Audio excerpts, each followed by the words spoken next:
안녕하십니까. 12월 11일 아침 김경국TV 시작하겠습니다. 윤석열 대통령이 결국 하야보다는 탄핵을 선택했습니다. 여당에서 계획한 조기 퇴진 요구를 수용할 경우 자신이 무리해가면서까지 선택했던 비상계엄으로 얻는 것이 그야말로 아무것도 없게 되기 때문입니다. 계엄은 이재명의 난폭한 공격에 맞서기 위함이었는데 오히려 이재명에게 도움이 되는 4, 5월 대선이라는 국민의힘 TFT 논의 결과를 보고 아마 윤석열 대통령 좌절했을지도 모르겠습니다.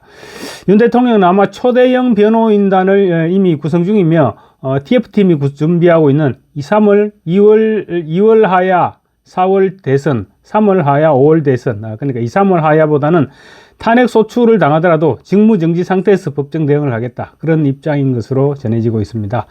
대통령실은 하야보다는 탄핵 소추를 감수하고 헌법재판소 재판에 적극 대응하겠다는 입장이라는 점을 여당에 전한 것으로 알려졌다고 오늘 조선일보가 보도했습니다.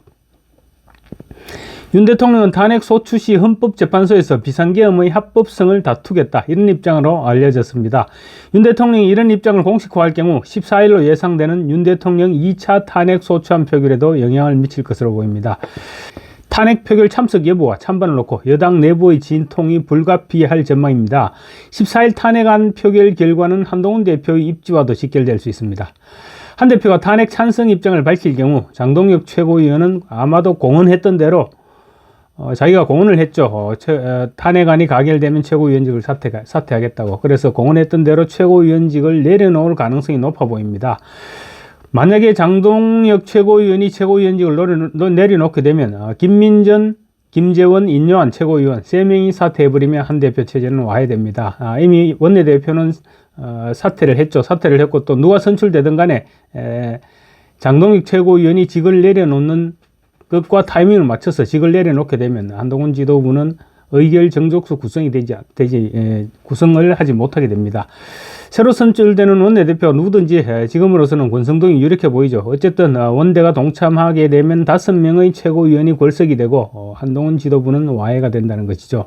장동혁 최고위원이 사퇴하지 않더라도 14일 탄핵안 표결에서 탄핵안이 가결되면 여당 대표 입장에서 당을 계속 이끌어가기가 힘들어지겠죠. 여당 대표가 대통령을 지키지 못한 여당 대표, 과연 당원들이 용인해 줄 수 있을까요? 탄핵안이 부결되지 않는 이상 어떤 경우든 지금 한 대표가 자리를 지키기는 굉장히 힘들어진 국면이다, 그렇게 지금 흘러가고 있습니다. 국민의힘 전국 안정화 TF가 준비한 안은 기본적으로 윤 대통령은 물론이고 보수 진영의 국회의원이나 지지자들조차도 절대로 수용할 수 없는 안이었습니다. 그 안대로라면 이재명에게 권력을 갖다 바치는 것은 다름없게 됩니다. 한동훈 대표는 좀 더 뻔뻔했어야 됩니다. 좀 더 그러니까 후면 흑심, 낯짝은 두껍고 마음은 시커멀 정도로 그런 정치인의 자세가 필요했는데 질서 있는 퇴진이 탄핵보다는 일정이 빨라져야 한다, 이런 원칙에 함몰된 측면이 없지 않아 보입니다. 정치에 필요한 플러스 알파를 아직 채우지 못하고 있었던 것 같습니다. 윤 대통령이 수용하지 않을 것이 뻔한 상황에서 탄핵을 각오하고서라도 밀어붙이는 배짱이 필요했다, 이런 지적도 나오고 있습니다. 아직은 며칠 시간이 남아있죠. 며칠 시간이 남아있기는 하지만 윤 대통령의 조기 퇴진 거부 방침은 지금 확고해 보이고 이제 공은 한동훈 대표에게로 넘어온 그런 형국입니다. 이제 한동훈 대표와 한덕수 총리가 구성한 질서 있는 퇴진은 그야말로 한계에 부닥쳤습니다. 국민의힘 한동훈 대표와 한덕수 국무총리가 밀어붙이고 있는 윤석열 대통령의 질서 있는 조기 퇴진이 완전히 벽에 부닥친 것입니다. 윤 대통령을 2선으로 몰아내고 일정 시점까지 한덕수 총리가 한동훈 대표와 상의해서 국정을 이끌어간다는 것이 한덕수 체제의 근간이었는데 사실상 처음부터 무리수였다는 지적이 많았습니다. 저도 잠깐 언급했지만 한 총리나 한 대표는 국민으로부터 권력을 위임받지 않았죠. 그런 사람들이 임기를 포함해서 모든 것을 당에 일임하겠다는 대통령의 말 한마디, 그 말 한마디를 근거로 대통령을 사실상 퇴진시키려 했던 것인데 결론은 그래서 동티가 난 것입니다. 그런데 그런 와중에 김용현 전 장관과 이상민 전 장관의 사의 표명, 그리고 국정원 1차장 교체 등의 대통령 인사 요인이 생겼고 결재권자는 대통령밖에 없죠. 앞으로도 헌법재판관 임명을 비롯해서 대통령의 인사 요인은 줄줄이 늘려 있습니다. 대통령이 아직까지는 구리 상태도 아니죠. 탄핵을 당한다면 그 이후는 아직은 모르지만 지금까지는 고리 상태가 아닙니다. 그리고 그래서 이선으로 물러난다고 하더라도 결재는 계속하는 논리적인 비정상 상황이 발생했던 것입니다. 국회에서도 아직도 대통령은 윤석열이었구나 하는 현자 타임이 온 것입니다. 그래서 질서 있는 퇴진 추진은 주춤할 수밖에 없었고, 그 사이에 미국으로부터도 바이든 대통령의 한국 내 파트너는 여전히 대통령 윤석열이다, 이런 공식적인 언급이 나왔습니다. 매슈 밀러 미국 국무부 대변인은 현지 시간 9일 언론 브리핑에서 조 바이든 미국 대통령의 한국 측 대화 상대가 현재 누구냐는 물음에 윤석열 대통령이 한국의 대통령이다, 이렇게 얘기를 했습니다. 해당 질문은 불법적 계엄 선포에도 권력을 유지하고 있는 윤 대통령이 검찰 수사로 출국 금지된 상황에서 바이든 대통령의 카운터 파트너는 누구인가, 이렇게 다소 공격적인 질문이었음에도 미국 국무부의 입장을 명확하게 확인해 줬던 것입니다. 매슈 밀러 대변인은 한국의 정치 절차는 한국의 헌법과 법률에 따라서 진행돼야 할 것이라고도 말했습니다. 대통령의 고리 상태가 아닌데다가 직을 그대로 유지하고 있는 윤 대통령이 현재로서는 대한민국의 헌법상 대통령이라는 미국의 인식을 반영한 것이죠. 이는 필립 골드버그 주한 미국 대사가 지난 8일 저녁 조태열 외교부 장관을 만나서 그날 오전 발표됐던 이른바 한덕수 한동훈 공동국정운영체제에 대한 설명을 듣고 그런 체제가 한국 헌법에 부합한 조치인가? 라고 물었다는 것과 맥을 같이 하는 내용이기도 합니다. 미국은 윤 대통령의 계엄 선포와 관련해서 사전에 공유된 정보가 없었던 점에 대해서는 윤 대통령의 심각한 오판이라면서 굉장히 불편한 신비를 내비쳤죠. 그렇지만 이후 여권에서, 그러니까 국민의힘과 정부 여당에서 제시한 한동훈 한덕수 체제에 대해서도 위헌 소지가 있다는 부정적인 인식을 드러낸 것입니다. 밀러 대변인은 브리핑에서 헌법과 법칙을 여러 차례에 걸쳐서 강조했다고 합니다. 특히 미국은 한동훈 대표에게도 직접 연락을 해서 소위 말하는 질서 있는 조기 퇴진의 문제점을 지적했다고 한동훈 대표 본인이 직접 밝혔습니다. 우리 헌법 어디를 보더라도 사실 대통령에게 사퇴를 강제할 수 없는 것이 사실이며 윤 대통령이 퇴진을 거부할 경우 탄핵은 가능하지만 헌법재판소의 재판을 받는 그런 것 외에는 다른 방법이 없는 것이죠. 결국은 탄핵이나 하야가 아닌 질서 있는 조기 퇴진이 한계에 봉착한 것입니다. 한 대표는 어제 10일 국민의힘 비공개 의원총회에서 윤석열 대통령의 직무를 빼앗을 방법이 없다라고 질서 있는 조기 퇴진의 한계를 설명했다고 합니다. 한 대표는 심지어 미국조차 누구와 대화해야 하느냐라는 의문을 표했다고 말하기도 했습니다. 그래서 어제 의총에서는 문서로서 윤 대통령의 약속을 받아내자는 방안을 해결책으로 제시한 것으로 알려지고 있습니다.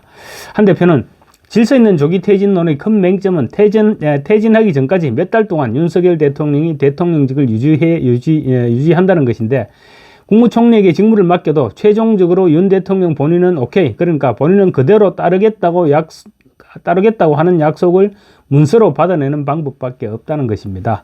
그러면서 권한을 실질적으로 뺏을 방법은 없다. 최종 결재권자는 여전히 대통령인데 국민들이 수용하겠느냐가 근본적인 문제라고 말한 것으로 전해졌습니다. 그런데 문서로 대통령의 약속을 받아낸다? 그게 가능한 일일까요? 일종의 항복 문서를 쓰라는 것인데 윤 대통령이 수용할 리가 없죠. 그래서 이제 조기 퇴진보다는 하야보다는 탄핵이다, 이런 선택을 했던 것입니다.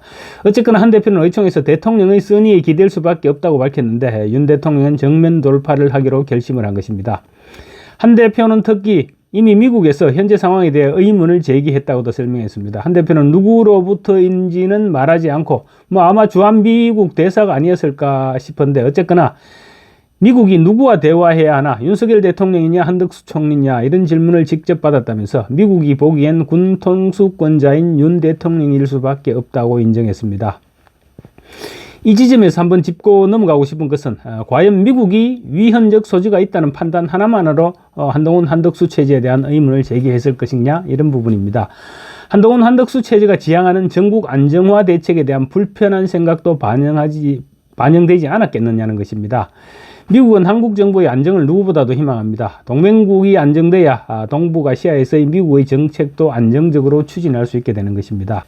그런데 미국에서 볼 때 한동훈 한덕수 체제가 자칫하면 이재명에게 이득이 될 수도 있다고 판단했다면 어쩔까요? 굳이 미국 입장에서 보지 않더라도 이재명은 지금 지도부의 간첩이 득실거리는 민노총과 손잡아왔고, 이재명의 측근 가운데는 김현지, 정진상 이런 경기동부 연합 출신이 수두룩합니다. 경기동부 연합이 어떤 단체입니까? 국가전복을 기도했던 김석기가 몸담았던 곳입니다. 이재명 주변의 종북 세력은 그뿐만 아니죠. 촛불 세력인지 촛불 행동인지 뭔가 하는 온갖 괴담을 퍼뜨리는 반국가 종북 단체를 시민단체라고 지칭하면서 계속 집회를 함께 손잡고 집회를 함께 해왔습니다. 북한을 노골적으로 찬양하는 한국대학생진보연합 대진연과도 손잡고 있습니다. 이런 세력이 집권을 하면 전면에 나설 인물들은 굳이 눈으로 보지 않아도 알 수 있습니다. 북한과 중국, 러시아와는 손을 잡고 일본은 적대시하고 미국과는 거리를 벌여 나갈 것이 명약관화입니다. 폭스뉴스 계열 폭스비즈니스는 윤 대통령이 무너지면 중국과 북한에 대한민국이 넘어간다는 말로 이재명을 극도로 경계했을 정도입니다. 아직 끝이 아닙니다. 탄핵이 기정사실화된 것도 아니고 아마도 오늘 아침부터 당내에서 이제 논란이 가중되겠죠. 그렇게 되면 국민의힘이 입장을 정리하기에 따라서 탄핵안이 부결될 가능성도 얼마든지 남아 있습니다. 한동훈 대표 개인적인 입장으로 볼 때도 이번 탄핵 여부에 아마 어쩌면 정치적인 생명을 걸어야 할지도 모릅니다. 그래서 굉장히 심각한 고민을 해야 될 것으로 보입니다. 또 설령 탄핵안이 가결된다고 하더라도 어제 말씀드렸다시피 최종 심판에서 기각될 가능성도 없지 않죠. 그리고 무엇보다도 가장 중요한 시간 벌기 차원에서는 탄핵이 질서 있는 퇴진보다는 확실하게 대통령의 임기가 오래 지속된다는 것입니다. 최악의 경우 14일 대통령이 탄핵된다고 하더라도 이재명은 불안해하면서 잠을 설칠 수밖에 없는 그런 상황인 것입니다. 감사합니다.